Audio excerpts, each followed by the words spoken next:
gente começa aqui mais um MMZR Talks. A ideia é sempre trazer aqui alguns temas relevantes para os nossos clientes aqui, temas de mercado e uma pauta ali que vem sendo super discutida, acho que está, pelo menos aqui, super presente nas conversas com nossos clientes, a questão de fundos imobiliários. Quando a gente até pedi para marcar esse papo ali com o Mauro, tinha acabado de sair ali a pauta da reforma tributária, que colocava ali os fundos imobiliários dentro dela, tributando os rendimentos. Depois, ali de alguns dias, até saiu ali uma nova notícia que eles devem ficar isentos, né? Então, mas de toda forma, acho que é super construtivo aqui a gente bater um papo ali sobre cenário, dinâmica dos fundos. E, pô, Mauro, se quiser se apresentar, mais uma vez, obrigado por ter esse tempo aí com a gente. Legal. Eu que agradeço o convite, Victor, pessoal da MZR Investimentos. É um prazer estar aqui falando com vocês. Meu nome é Mauro Darugi, eu sou um dos sócios fundadores da Red Investments, que é uma gestora focada em FIs, em fundos imobiliários, né? Nosso time ele começou a fazer isso na Red Grifo, há 20 anos atrás. Então, é uma equipe aí que tem bastante experiência no mercado imobiliário, em fundos imobiliários de um modo geral, aí nos mais diversos segmentos. E hoje a gente tem aí o HFOF, que é um produto de destaque aí do ponto de vista de tamanho, de dinâmica dentro da indústria, e, de certa forma, é um prazer aqui poder dividir a nossa cabeça e a visão aqui da gestora e como o HFOF está se posicionando.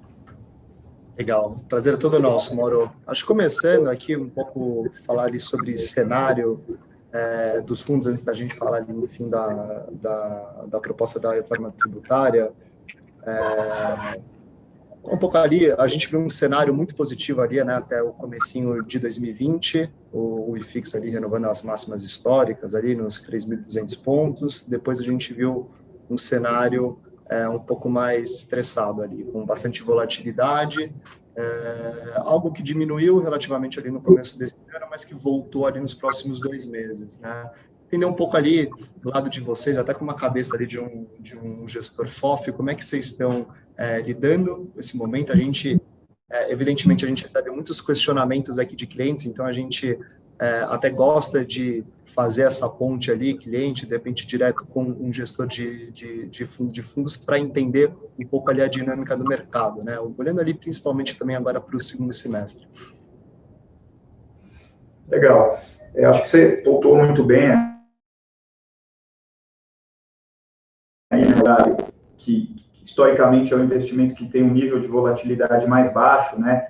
A gente, quando compara com outras classes de renda variável, né? Então, com bolsa, por exemplo, a gente vê que as variações aí nos níveis de preço para fundo imobiliário são bem menores, o que é inerente aí, né, a característica de um ativo real, que não tem aí um nível de alavancagem alto, enfim, é um tipo de investimento que tem essa característica mais segura, mas o que a gente viu foi que, a partir aí de março do ano passado, de fato, bagunçou aí com os mercados de um modo geral, e no fundo imobiliário não foi diferente, né? A gente, enfim, teve aí toda a questão do Covid, e parece que quando a gente estava com alguma visibilidade aí da saída do Covid em si, a gente vem aí com a questão da reforma, apontando para a possibilidade de tributar dividendos, e aí mexe de novo aí na estabilidade do mercado. Então, o fato é que os últimos 18 meses aí para o investidor de fundo imobiliário, ele foi muito, muito emocionante, né? Diferente de como vinha até então. E no HFOF, de certa forma, a gente sempre tenta estar muito atento aos movimentos de mercado e posicionar o fundo da forma mais adequada, né? Então, até olhando um pouquinho para trás, antes de falar o que a gente enxerga daqui para frente, o ano passado e o começo desse ano, a gente teve aí muito trabalho, né? Porque no início do ano, a gente estava num momento aí bem aquecido, né? Como você falou, terminamos 2019, começamos 2020 com uma perspectiva muito boa, né? O IFIX ali, na época, estava 3.200 pontos, né? Assim como o Ibovespa, estavam ali nas máximas históricas, juros muito baixos. Naquele momento, a gente via até alguns exageros do ponto de vista de precificações. Então, o HFOF ele foi vendedor de muitos papéis ali, né? Principalmente alguns fundos de tijolo, que quando a gente olhava ali o reais por metro quadrado daquela cota vis-à-vis o tijolo, a gente achava que estava muito esticado, né? Fundos de galpões negociando ali com muito ágio no patrimonial, yields apertados, né? Então, foi um momento que a gestão aqui preferiu ter um pouco mais de cautela, vender algumas posições, realizar o lucro, distribuir, né? Então, o HFOF foi ali um bom pagador de dividendos ali no início do ano de 2020, porque encerrou muitas posições que tinham um lucro muito grande, e, de certa forma, foi algo positivo, né? Óbvio que não imaginávamos que ia vir o Covid, toda a hecatombe que veio na sequência, mas a gente teve a oportunidade de entrar ali no mês de março e abril, muito capitalizado dentro do HFOF, né? E aí a gente inverteu o guidão, né? Então, se estávamos vendedores até então, a gente teve a possibilidade de voltar a ser comprador. Óbvio que é muito difícil você investir sem conseguir enxergar quando você vai sair da crise, né? Mas sabíamos que em algum momento essa crise iria passar, e a gente tentou separar o que era impacto de curto prazo e que poderia ali, por exemplo, um fechamento de um shopping, um home office, aquilo que poderia eventualmente cessar ou de alguma forma impactar os dividendos daquele fundo imobiliário ao longo ali dos meses da pandemia, e o que, por outro lado, algo que tem aí no pós-pandemia, né? Então, essa propriedade é uma boa propriedade, apesar dela estar com problema agora no dividendo em função de uma restrição, é uma propriedade que, uma vez em que as coisas retornarem à normalidade, ela vai voltar a ser uma geradora de aluguéis, de dividendos, e, consequentemente, vai voltar a ter valor. Então, foi isso justamente que a gente buscou, posicionar, né, o HFOF em bons ativos. Voltamos a comprar aqueles fundos de tijolo que a gente achava que eram bons ativos. Durante a pandemia, a gente entendia que continuavam sendo bons ativos em alguns casos. Óbvio que outros casos a gente viu ali um cenário muito desafiador para aquela propriedade, mas muitos outros ativos ali, o fundamento dele permanecia bom, apesar de um curto prazo mais desafiador, e a gente teve a oportunidade de voltar a comprar, então, esses fundos aí no nível de desconto alto, né? E depois o tempo foi passando enfim, os mercados foram se recuperando, algumas posições a gente deu saída já mesmo, tanto que no final do ano passado a gente focou as aquisições mais em operações estruturadas, né, em negócios que nós fizemos fora de bolsa, né, não tanto ali os fundos negociados, porque entendíamos que algumas coisas ali já tinham ido para o preço que a gente achava que era adequado, né. Então, foi um ano aí que a gente realmente se posicionou de forma muito ativa, né, um pouco mais ousado em alguns momentos, um pouco mais cauteloso em outros momentos, e, de certa forma, quando a gente olha o momento atual,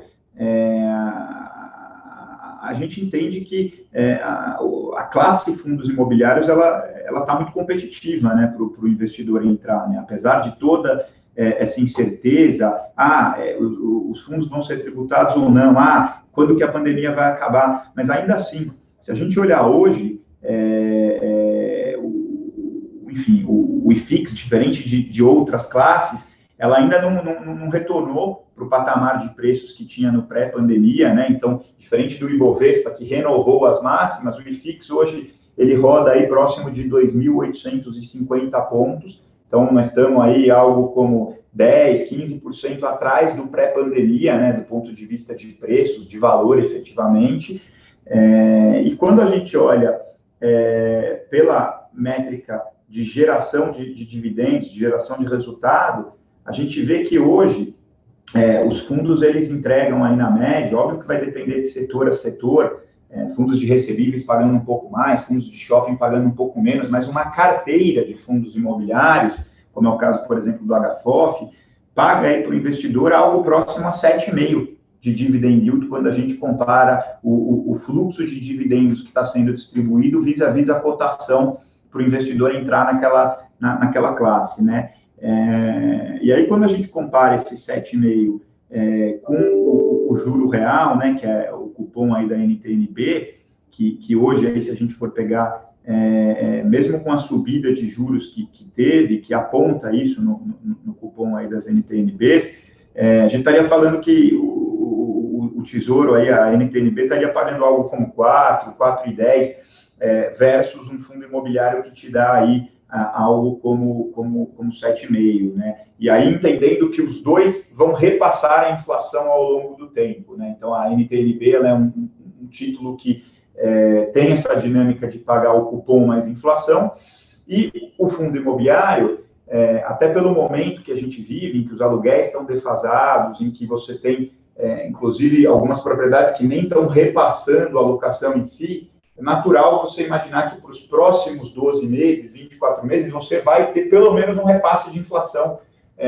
naquele dividendo que você entrou, né, que você iniciou. Então, esse diferencial de rentabilidade, aí, que a gente estaria falando aí de algo como 3 pontos, 3,5 pontos, aí, que é entre o 4 e o 7,5, é um diferencial muito atrativo, né, um diferencial que, quando a gente olha para outros mercados, ou até mesmo para o histórico do mercado de fundos imobiliários, a gente vê que é um nível de precificação, de rentabilidade que é atrativo para o investidor entrar, né? E aí, enfim, já pegando um pouquinho o gancho, se você me permite, para falar da questão da reforma, né? Mesmo considerando a possibilidade de você ter a tributação de dividendos, né? Muita gente perguntou para a gente, quando saiu aí o PL, aí, né, o projeto de lei aí definido pelo governo, qual seria o impacto que isso poderia gerar nos fundos imobiliários, né? E aí, assim, a gente tinha muito cuidado em responder isso, porque, primeiro que era difícil dizer qual seria o impacto, porque a gente nem sabia se ia sair daquela forma ou não, né? Mas assumindo aquilo que tinha sido proposto, o impacto ele não deveria ser de 15% nas cotas dos fundos imobiliários, né? Por quê? Porque, em primeiro lugar, que você, da forma que foi proposta, você teria uma tributação, sim, nos dividendos, mas você teria uma redução na alíquota do ganho de capital. Isso óbvio que vai variar de investidor para investidor, de prazo para prazo, mas você teria uma contrapartida. A própria carteira dos fundos, que hoje ela é tributada, então o HFOF, quando ele realiza um trade com lucro, ele retém o imposto, ela passaria a ser uma carteira isenta, conforme a proposta do governo, né? Então, também uma outra contrapartida que seria dada ali, a questão do dividendo. Então, isso é muito difícil quantificar, mas seguramente não seria 15%, seria um impacto aí de algo como 10%. E mais do que isso, muitos fundos imobiliários já estavam com as suas cotações aí ao longo dos últimos meses impactadas justamente por essas incertezas, né? Então, inclusive a questão tributária, que é um assunto que, de certa forma, vinha assustando a indústria aí ao longo dos últimos anos, né? Então, muitos fundos, quando pagavam a esse nível de 7, 7,5, 8 de dividend yield, de certa forma já estavam implícitos ali que poderia ter um corte nos dividendos fruto da tributação. Então, quando vem a possibilidade, que foi o que se ventilou aí há 2, 3 semanas atrás, o que a gente viu foi que, óbvio, que tem um impacto ruim na indústria, né, uma debandada, mas foi um impacto aí da ordem de 5% nas cotações, né, que na minha visão é um impacto condizente com tudo que estava acontecendo, né? Era uma incerteza ainda se poderia acontecer ou não, mesmo que acontecesse, ainda assim, nem de longe seria fatal para a indústria, né? A indústria ainda continuaria competitiva aí do ponto de vista de geração de resultados. Então, acho que, de certa forma, foi maduro o movimento que aconteceu, mesmo por parte dos investidores, e aí, obviamente, que teve um lobby muito grande por parte aí, não só dos investidores, mas dos gestores. A gente mesmo teve muito envolvimento. Aqui o nosso CEO, o André Freitas, ele participou aí de algumas agendas com o Arthur Lira, com o Celso Sabino, né, que é o relator aí, que é quem botou embaixo do braço os temas aí e foi rodando o Congresso para conseguir aí discutir aquilo que fosse razoável, e até mesmo com o Paulo Guedes, né, a gente teve aí em alguns fóruns esse encontro, e, de certa forma, culminou aí na notícia positiva que nós tivemos nos últimos dias, de que o próprio governo entende que muitos tópicos que foram inseridos na proposta iniciais não eram razoáveis, dentre eles a questão dos fundos imobiliários, né? Então, de certa forma, a gente afasta esse fantasma e, se concretizar dessa forma, eu acho que a gente sai muito mais forte dessa indústria, né? Porque esse medo desse desconhecido que a gente conviveu na indústria aí, quem investe em fundos imobiliários desde os seus primórdios, então há 20 anos que a gente convive com essa possibilidade de cair o benefício ou não, de certa forma a gente vai sair dessa história com esse assunto já discutido e já endereçado. Então, eu acho que a indústria sai mais forte caminhando dessa maneira e sai realmente como um instrumento de poupança para muitos investidores, principalmente num país que tem um problema previdenciário tão forte, é um veículo aí que acho que sai mais fortalecido. Então, não sei se eu acabei falando mais do que deveria ou não, mas de certa forma, eu quis colocar um pouco porque eu realmente acho que o momento atual dos fundos imobiliários, o nível de preço que se pratica hoje, ele é interessante para os investidores. Acho que aqui você já abordou uma série de temas, mas até aproveitando e voltando ali num ponto que você falou no começo do papo, que antes da pandemia a gente via alguns fundos ali, principalmente até fundo de tijolo, logística, especialmente negociando com um ágio muito grande ali em relação ao valor patrimonial. E parece que agora, não só durante a pandemia, mas especialmente ali nesse ano, você teve uma discrepância muito grande, né? Você teve ali os próprios fundos de logística, tem uma posição muito forte, de shoppings ainda mais, lajes também, porém, os fundos de papel ali puxados um pouco mais para o high yield, com um ágio muito grande em relação ao valor patrimonial. E aí, quando a gente olha, entende que é muito investidor, pessoa física, priorizando muitos rendimentos ali de curto prazo, né, que acabam sendo maiores nos fundos de papel. Com essa dinâmica até que a gente está vivendo ali de alta da Selic, né, a gente começou ali o ano praticamente com a Selic ali nos 2%, agora economistas falando ali que pode bater 7, 7,5% no final do ano. Como é que está a cabeça de vocês nisso? Vocês estão priorizando mais fundos de papel, fundos de CRI, vocês estão enxergando mais oportunidade ali em fundos de tijolos?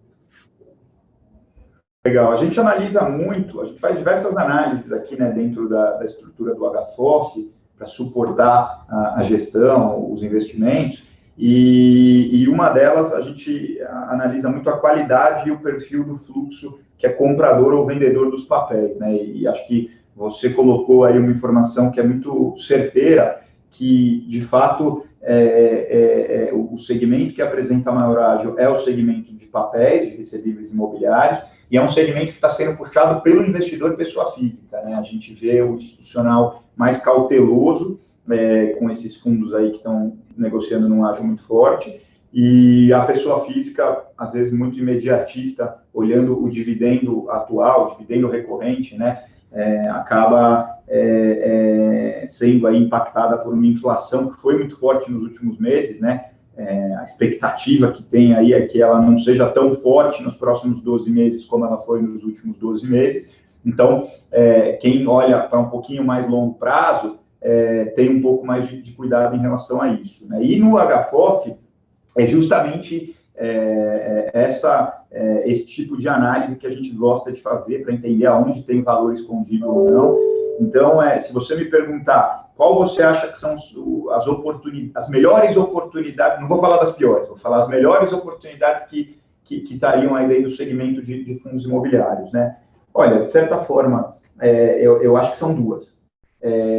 Uma delas são tijolos, fundos de tijolos de ativos de qualidade, e aí, nesse ponto, tem que ter uma visão muito forte em qual é o prédio que eu estou comprando, qual é a localização desse prédio, tem demanda nessa localização, esse prédio, ele tecnicamente está atualizado para receber grandes empresas ou não, qual o shopping que eu estou comprando. Esse shopping, ele está localizado numa região que tem muita densidade, muita renda. Esse shopping, amanhã ou depois, se ele precisar se integrar com o e-commerce, como já vem acontecendo, e virar quase que um centro de distribuição e de apoio dos lojistas, ele tem condições para isso? Sim, tem, porque está dentro de uma região muito residencial e com muita renda.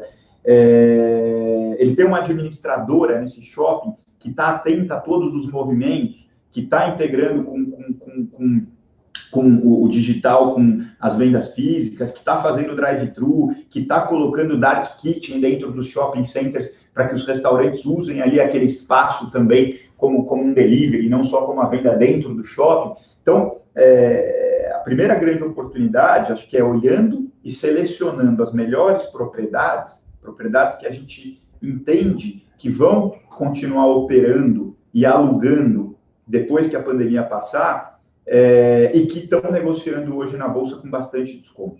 Então, aí, 10%, 15%, 20%, até mais de 20% em alguns casos, abaixo da sua avaliação, do seu valor patrimonial.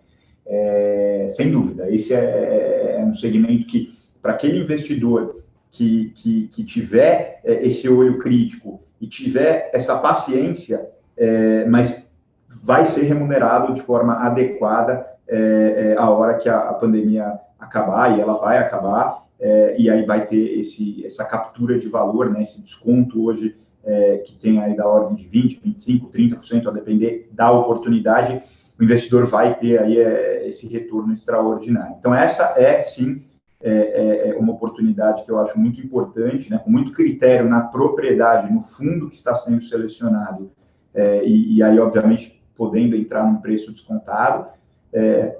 E, em segundo lugar, sim também a oportunidade de entrar via CRI, mas aí é o contrário, não é em bolsa. Quando a gente olha os fundos de CRI em bolsa, a gente olha com muito ágil, né? E aí dá mais vontade de vender do que de comprar. Então, diferente dos fundos de tijolo, que as cotas negociadas estão atrativas, para CRI, a gente tem olhado muito as operações de recebíveis imobiliários, né, sendo estruturadas do zero, né?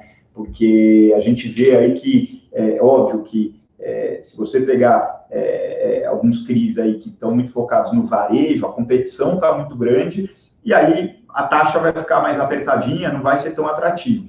Mas nós estamos passando por um momento em que o sistema de crédito brasileiro está numa transformação. Muitas empresas que não acessavam o mercado de capitais e que são boas empresas estão tendo a oportunidade de acessar o mercado de capitais, e o que a gente vê é que estão sendo estruturadas boas dívidas, bons papéis de CRI, por exemplo, vinculadas a bons garantia imobiliária, operações que são aí bem azeitadas do ponto de vista de risco de crédito e com nível de remuneração que é muito adequado. Então, por exemplo, a gente, mesmo dentro do HFOF, a gente fez aí um investimento numa operação de CRI lastreado no Terra, que é o ativo que a gente também comprou o ativo na ponta do prédio em si, mas houve um financiamento para adquirir esse prédio. E a gente participou também da estrutura de financiamento. Por quê? Porque foi um CRI que foi emitido a inflação mais 6,25. Pô, você falar IPCA mais 6,25, é algo que vai te dar 10% ao ano nominal, isento, nos próximos 12 meses. Ah, mas eu acho que a Selic vai subir para 7,25, como o Vitor colocou. Então, de fato, ainda com a Selic subindo para 7,25, você está que líquido de imposto seria algo aí como 5,5, por exemplo, pô, estou ganhando quase o dobro no CRI. E um CRI que, de novo, está lastreado ali nos aluguéis de um prédio que está alugado para grandes empresas, que não acho que a Sony vai defaltar ali no aluguel do prédio e tudo mais, né? São grandes companhias. Então, me alonguei um pouquinho aqui, mas sim, acho que os fundos de CRI têm aí um oba-oba aí por parte dos investidores. Acho que as oportunidades são investimentos em CRI fora daquilo que está negociado na Bolsa. Pô, consegui entrar numa emissão num fundo da Quineia. O fundo está a 110 e a emissão saiu a 100. Pô, bacana, a emissão é bacana ali, porque o gestor está comprando papel no preço certo. Os investidores que estão muito ávidos e pagaram prêmio ali no secundário e aí aquele papel ali a 110, 115, que tem que tomar cuidado para entrar. Mas a emissão que foi realizada pelo gestor ali da Kinea, por exemplo, no exemplo que eu usei, está adequada. Ou o CRI, por exemplo, que o HFOF entrou aí, vai remunerar os seus investidores a IPCA mais 6,25, mirando ganhar R$10 de dividendos líquidos, isentos, está também correto na nossa visão. Então, acho que CRI em emissões, desde que sejam emissões aí bem estruturadas, e tijolo em bolsa, bons tijolos e com cotas descontadas, na minha opinião, são as duas principais oportunidades. É uma forma de você balancear um portfólio com renda de curto prazo e ganho de capital ali para o próximo ano, por exemplo. É uma forma de você realmente criar um portfólio que te dá um carrego tranquilo, vis-à-vis o CDI, e que te tenha a possibilidade de destravar ganho de capital de forma extraordinária ali para o horizonte de 12 a 18 a 24 meses. Boa, excelente. Mais uma pergunta, Amaro, acho que até indo aqui para os finais. Quando a gente olha ali para um fundo de fundos, como é que funciona exatamente ali a dinâmica de preço? Do ponto de vista do investidor, o que você considera ali um patamar atrativo de entrada? A pessoa olha muito ali para valor patrimonial, isso evidentemente oscila, né? Todo dia ali, conforme a carteira, mas esse valor patrimonial ele mudou muito ali durante a pandemia. Você acha que é saudável um horizonte ali de preço que o fundo negociava ali pré-pandemia, durante a pandemia? O que a gente tem que olhar ali? Qual é o momento ideal de entrar, por exemplo, no HFOF ali? Olha, Vitor, acho essa pergunta muito boa. Inclusive, ela é uma oportunidade de falar sobre um assunto que as pessoas não dão muita atenção, mas para mim é de suma importância, né? Então, eu recebi um questionamento do investidor que entrou no HFOF a R$128 por cota no final de 2019, e hoje a cota do HFOF é negociada aí a R$96, né? Então teve aí uma perda aí muito grande. Óbvio que ele ganhou os dividendos todos do período, né? O fundo nunca deixou de ser um forte pagador, mas ainda considerando os dividendos ele teve uma perda de valor, né? E aí a gente fez esse questionamento para nós mesmos, né? Por que houve essa perda de valor? Foi por escolhas da gestão ou foi por escolhas do investidor? Então, a gente, inclusive nesse último relatório que soltamos ontem, referente ao mês de junho, a gente botou uma análise interessante em que a gente falava justamente isso. Esse investidor pode ter tido uma perda porque ele entrou numa cota cara e hoje a cota ela está aí mais próxima do seu valor patrimonial. Quando a gente olha para as nossas escolhas, e é uma forma de ser crítico com nós mesmos, o que eu fiz com o patrimônio do fundo? A gente vê que o HFOF se posicionou muito bem vis-à-vis a indústria, vis-à-vis o IFIX e vis-à-vis os outros FOFs. Então, a gente bota lá a tabela, inclusive eu convido todo mundo a olhar aí, em que o IFIX caiu 5% ou 6% desde o pré-Covid até agora. Então, ele ainda está em níveis atrás. Óbvio que tem dividendo aí, né? Então, muitas vezes a precificação do fundo imobiliário está mais do que isso, mas a rentabilidade do IFIX entre cota mais dividendo está 6% atrás, desde o pré-Covid até hoje.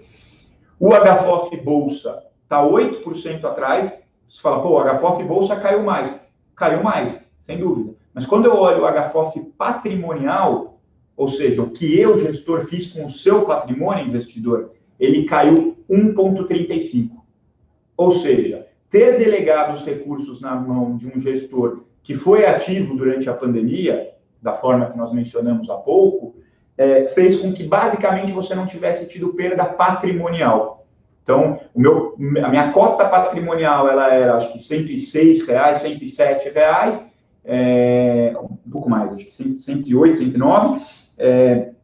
Hoje ela é 95, então você tem aí uma diferença, só que eu tive os dividendos no meio do caminho. Então, basicamente, que você teve uma perda aí quase que no 0 a 0 de patrimônio, enquanto o IFIX perdeu algo como 5 a 6% de valor nesse mesmo período, né? Bom, e como você, investidor, então, eu falei como eu, gestor, não fiz as escolhas certas para preservar patrimônio. E como você, investidor, faz as escolhas certas para preservar patrimônio? acho que tomando muito cuidado com o preço de entrada e de saída da cota, que aí não é minha gestão, é sua gestão, quando você vai comprar e quando você vai vender, né? E aí, o que eu acho que é um bom ponto de entrada e um bom ponto de saída, eventualmente?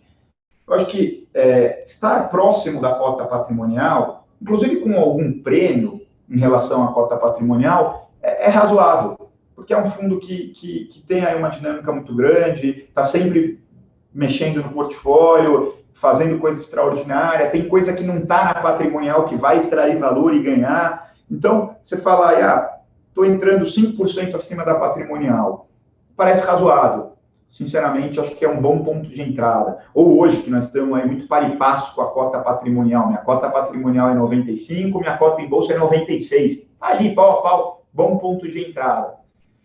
Por outro lado, quando pega um momento de mercado mais aquecido, como foi dezembro de 19, eu tinha minha cota patrimonial ali a 108, 109, né, que é o que nós falamos, 110, aí nessa faixa mais ou menos, e a cota em bolsa eu negociava a 130, tinha 20% de ágio em relação a patrimonial.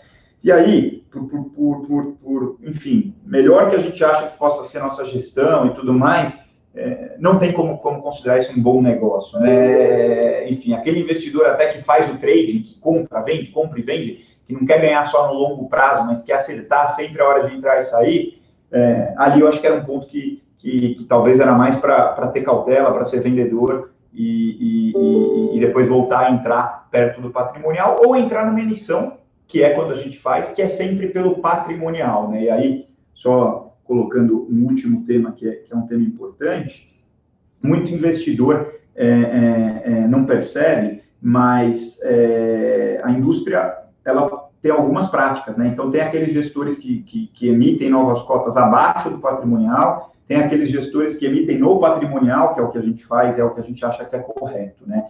É óbvio que um cara que faz abaixo do patrimonial, se você está pensando em fazer aquela flipagem, né? Vou comprar porque eu vou ganhar um troco aqui e vou vender. Bom, isso pode ser bom se você conseguir fazer a flipagem e colocar o dinheiro no bolso e segue a vida.